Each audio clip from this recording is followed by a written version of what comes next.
Hey guys, it's Steve. What I'm going to show you today is how I go out making a character. I'm going with this simple one because I'm working on a new side project. If you haven't seen it or even seen some of my previous videos, is the Kreamy kid. This is just one of the characters I came up with really quick. I'm going to go through start to finish with it.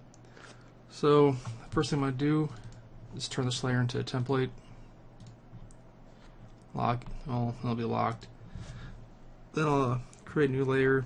Control R, bring out the rollers, try to center it. I'll just lock that layer too. Go with the pen tool, go with the, for some reason my Illustrator doesn't start with the pure black, so shitty.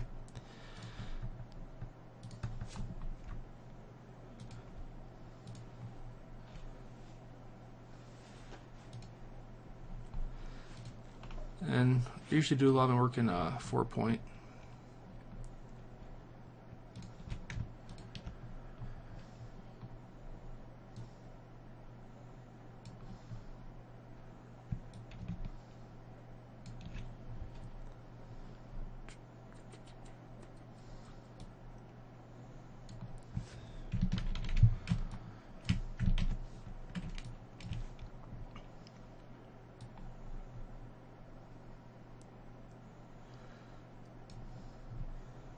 I mean, you got a little bit about me is I started drawing as a kid, always watching Saturday morning cartoons and everything, and always tracing what I saw, and pretty much fell in love with it, drawing it. Then as I got older, I found interest in t-shirts and actually marketing my own stuff. So after watching a bunch of YouTube videos and everything, I ended up buying a screen press. Well, I started following the trends of the current apparel at the time. As like, was it Affliction and all that crap, and I really wasn't into it because I mean, yeah, I draw skulls and all that, but I just couldn't get into that style. And I thought I'd make a quick buck, making some quick images in that type of style. Well, now I have probably about 300 of those shirts just sitting around in the garage right now because I never had the ambition of selling them, and it is pretty much a waste of money. Not for the whole screen printing part, but just working on building and following a trend. So I ended up, after all that went through and failed, I ended up buying a professional screen printing press. Let's see, I'm losing focus now, and started screen printing that way. The only thing is, I'm not big on doing multicolored designs, so I am going to eventually do some shirts here, hopefully shortly. But they're not going to be full colored as you see all my stuff right now. I'm going to try to limit it down to 3 or 4 colors, even less than that. I mean, you guys share your opinions on how many colors you think fit for a t-shirt, or even, yeah, I mean, just how many colors you expect out of a t-shirt. Because when I get this going, the reflect tool, was it, I'm gonna give out some free crap along with it too. I mean, with the shirt orders, like buttons and stuff like that. But yeah, I mean, I invested quite a bit in this screen printing equipment, and it's kind of a waste if I don't do anything with it. Control J here, and here, and here.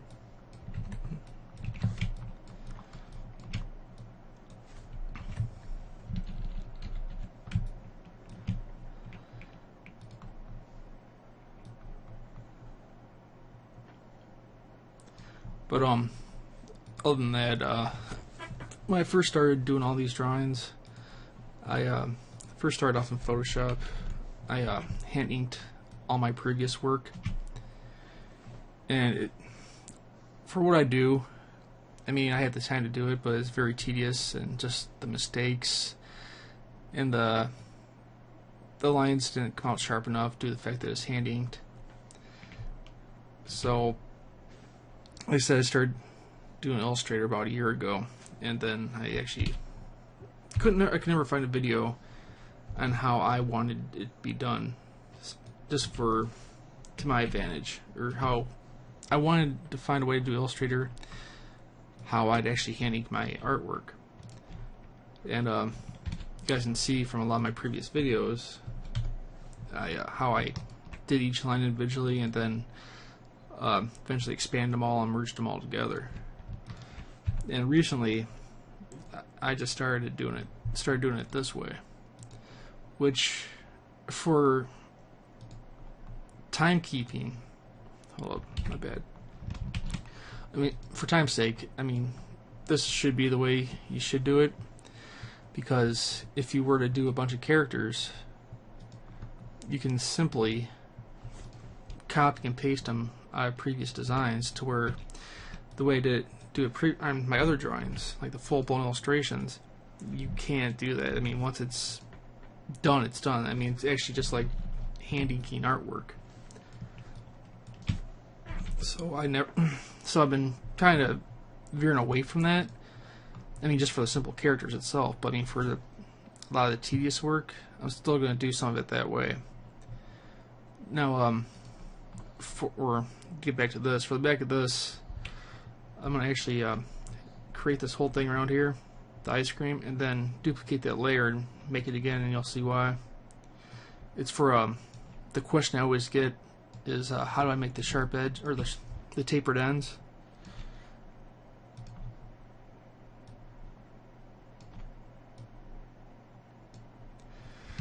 And yeah, I know a lot of people have issues with the pen tool, and I still do quite a bit myself. I'm not really fond of it, and that's why I did the whole line by line. I actually got criticism from one of my old previous videos. Somebody complained about how many layers I had. Well, to me, it doesn't really matter how many layers you have, as long as the final piece comes out fine. And it'll end, I mean, it's just as many layers doing it my other way than it is doing it this way.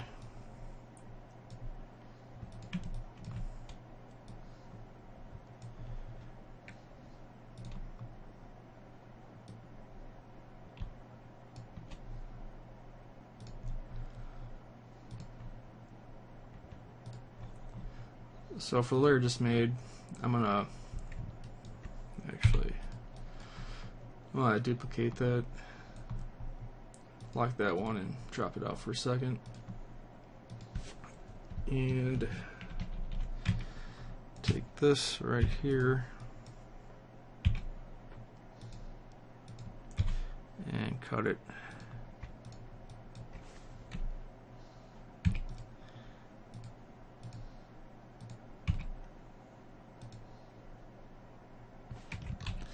Well, that didn't work out.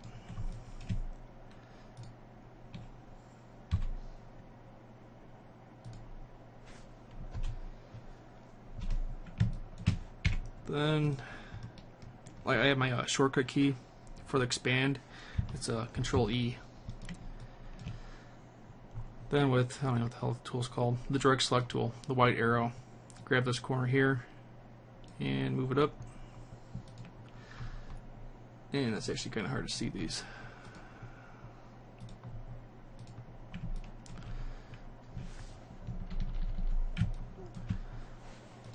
So now, with it being that way, I mean, you could easily just made this one whole path and use the brush tool and just draw a line right there. But I said I still have the habits of my old ways.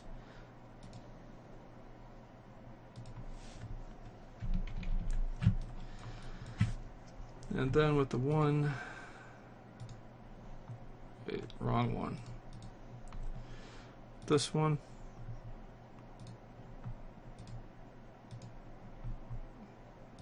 What's up? Alright, now with this one, select it, I cut it right there, get rid of that, take this and cut it right there too. Or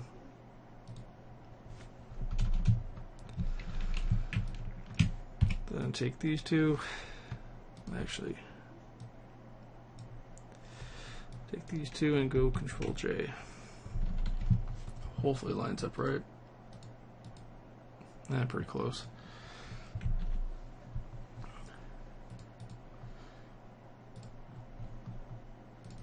Let's fill that in with a quick color, see what the top layer looks like. Yeah.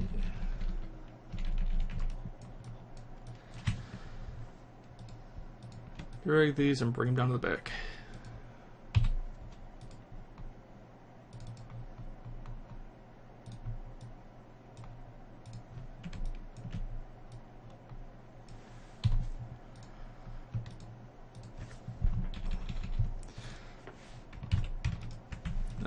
Another thing is, when I first started doing this, I actually went to school.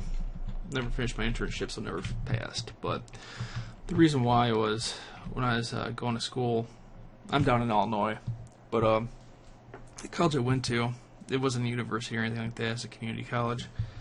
I thought, a piece of paper would be nice to have, but all this is going to get me is a job at a newspaper or some crappy ass graphics job, to where I'd be making all this work and somebody's going to be making a ton of cash off it because of me.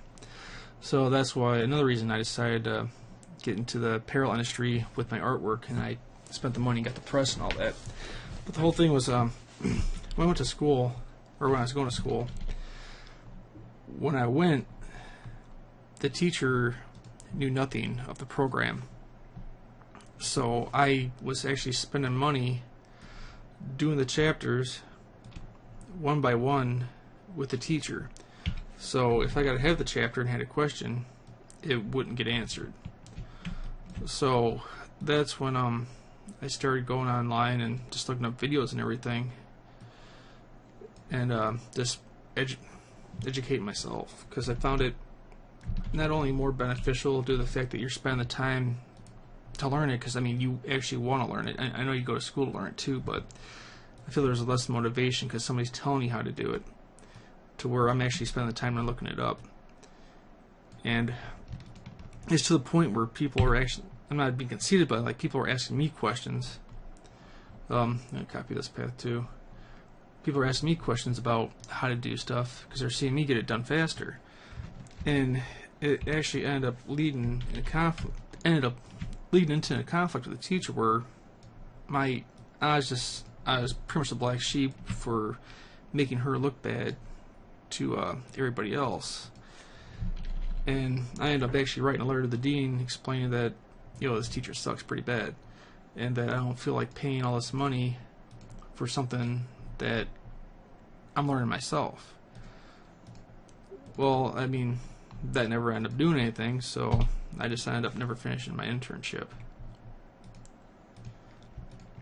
So, I mean, that pretty much leads me to where I'm at now, is just self-teaching myself how to do all this stuff. And I figured, being that I don't see a lot of YouTube videos, there's a lot of YouTube videos on Illustrator, but just for when I first started doing it my way, I never really saw any YouTube videos on how to do it. But like I said, I got criticism. I'm gonna copy that on how I was doing it. So I mean, I just started doing it this way, just to see if it's more beneficial to me to continue with it or not. But like I did say, that you can just keep this character itself separate from everything else, to where the previous ones, like I said, it's pretty much done. You can't do anything with it.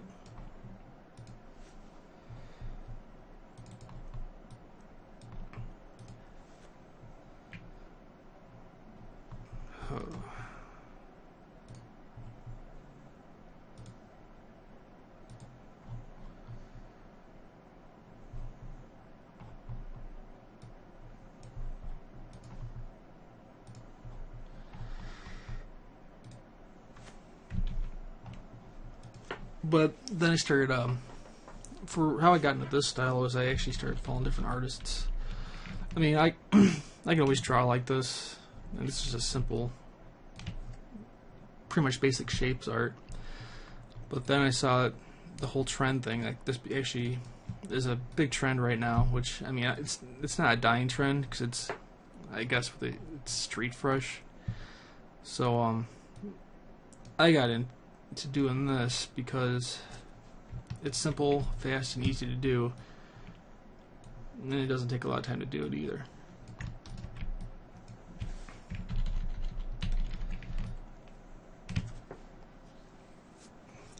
Now, on the other stuff, excuse me, I did a lot of the shading and highlights with the pencil tool.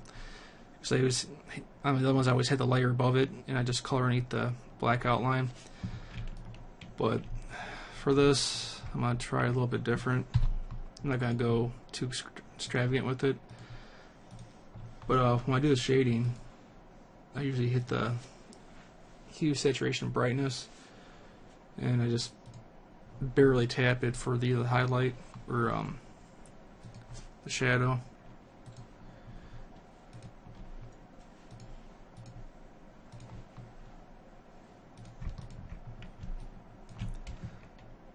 And I personally don't follow the lighting, how it should actually be. I just throw it on there. If it looks good to me, it looks good. Because I'm not really putting a whole lot of work into these.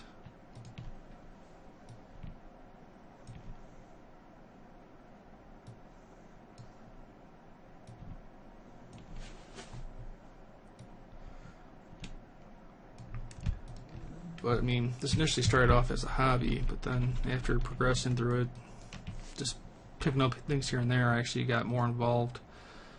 And that's when I started doing the websites. Because the first website, I know this one's under the name of Rotten Rabbit.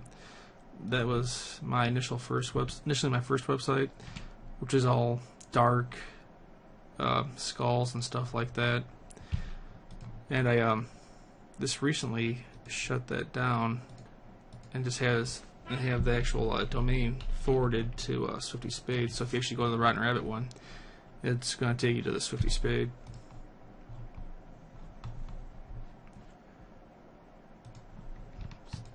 I'll switch over the shadows really quick.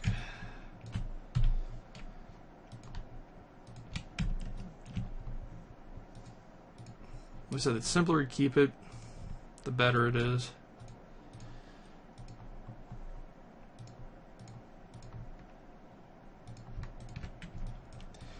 Yeah, because when I first started using Illustrator, the whole purpose of it was with my line art. I wanted to find a way to make it all vectorized and look cool, so I started with a program I believe is called Live Stream or something like that. I can't remember what it was offhand, but I believe it is part of Adobe, where it was originally Live Trace, but it's just its own separate program altogether. And after using it, I wasn't really too impressed with it, even with Live Trace itself, because I mean, if you're using pen, you're gonna pick up all the garbage that's actually on the paper in the line work, unless you mess with it for quite a while. And I don't have the time, or not really, I don't have the time. It's just I don't have the patience, and it messes all the crap on it.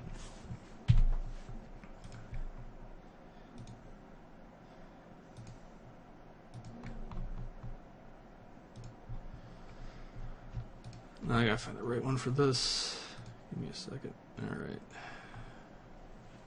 And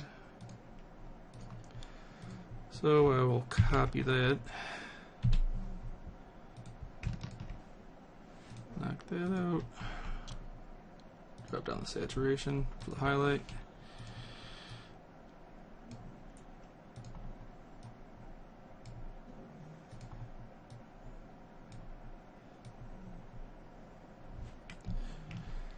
Yeah, when I first started this, I know I hear a lot of people ask about the pen tool. Man, I was just so intimidated by this thing with all the points and the angles, turning the anchors. But after a while, I've just spending like hours. I mean, I wasn't fast at it because I really just hated it, but I'd say maybe not even hours, like a day or two of messing around with it, I got used to it. I was like those two right there, and I was getting mixed up on these, like there. intersect. I'll paste that in the back and bring this up to cover that.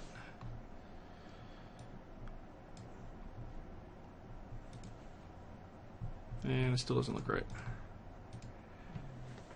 It's at the top, that's why. There. And what happened to this?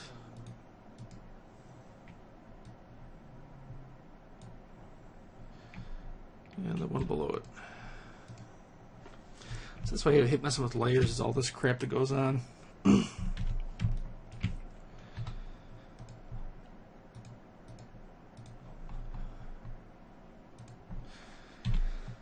do a quick shadow over here. I noticed a lot of guys, or some people complain about, was it no music on these things?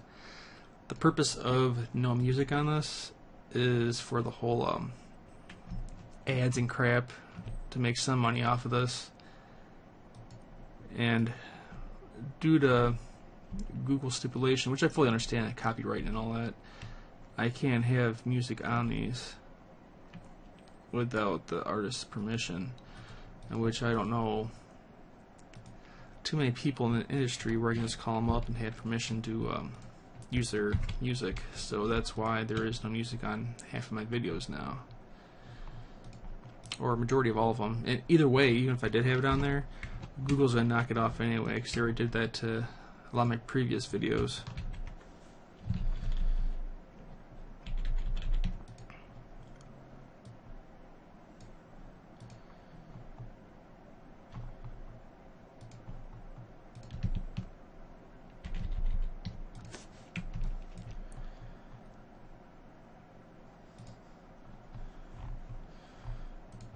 Drag all this crap to the back. I'll group it.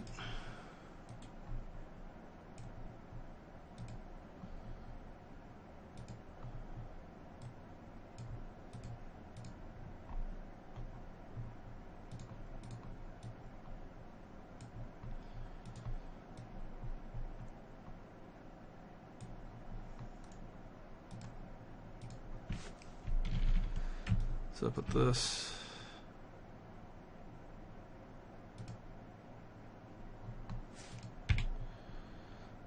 That's what it is.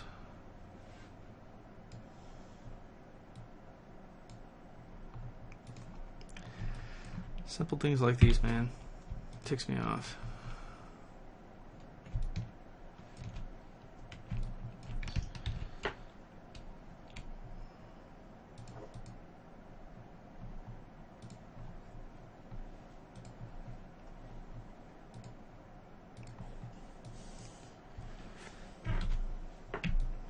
Make this smaller to not deal with this crap, or actually just move it over. There. And for this right here, I guess I'll toss a highlight in here too.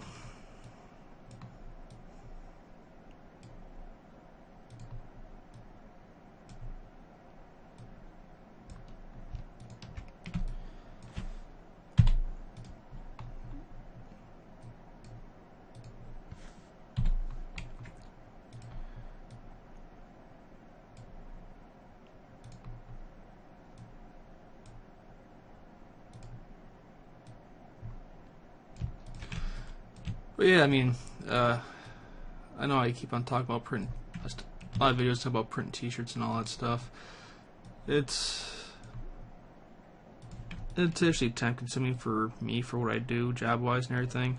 But I have everything set up. I've just been having problems printing due to the fact that I have a fibrillation issue.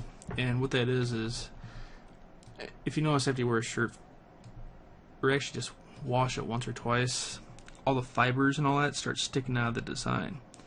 But I'm having that problem right off the bat when I first do the underbase, which is if it's not a black t-shirt, it's a white underbase to bring out the fullness of the color on top of, for the next colors going on top of it. And being the underbase is coming out rough, all the top layers of ink are looking the same way. So I mean, it looks like a mountain. It looks like a little mountain sticking out of the ink through the design. So once I get that figured out, I should be printing some stuff off pretty quick. But for starters, I'm gonna do the Kreamy kit thing, because like I said, a lot of this other stuff I have, it's just there's just so many colors on it, and I want to make it, dumb it down to like 2 or 3 colors. But I want it to actually look right though too.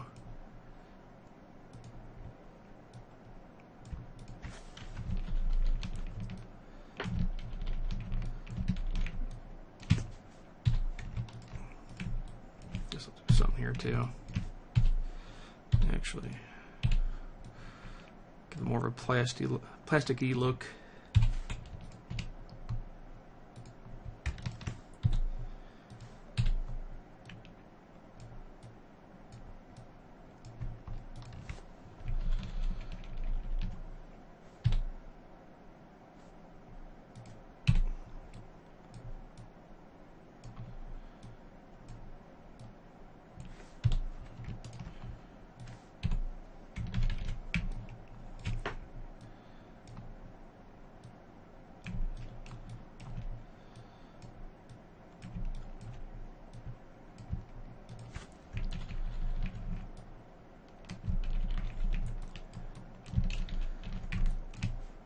For this here, for a quick fix to cover what I'm about to do up, I'm going to Control C, paste that in front, and knock that all the way to the top. Above that, knock out the color, and lock it really quick. This is just for a quick shadow.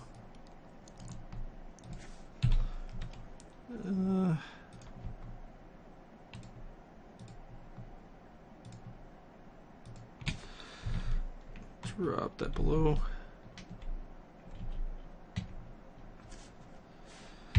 And I'm going to do the same thing with this right here.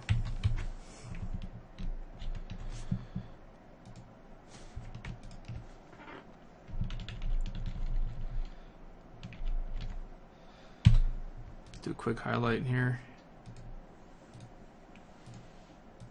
What was that?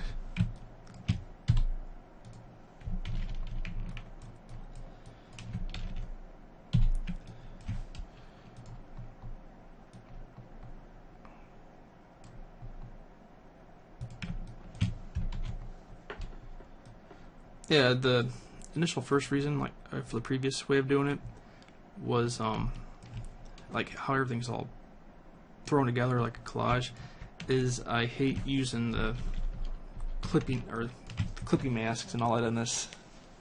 But I've been using it quite a bit recently, and I'm kind of getting used to it. So hopefully I continue on doing it that way. Because like I said, it's a pain for me. Like I said, I kind of a short attention span to get the stuff done and to get it done as soon as possible. Because normally I like to have, once I draw something, I usually like to have it out to you guys within a couple days, depending on my work schedule. So what I'm going to do here is close that layer up and make a duplicate of it. Hide the top one, grab the bottom one, and unite it all together. I usually stick with black or white for the silhouette. Then I'll add the stroke to it. Make that about 5. No, I should go with 6.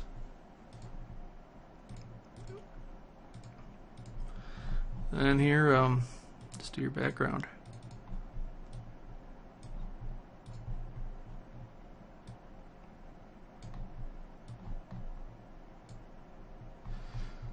I gotta make that stroke a little bit bigger.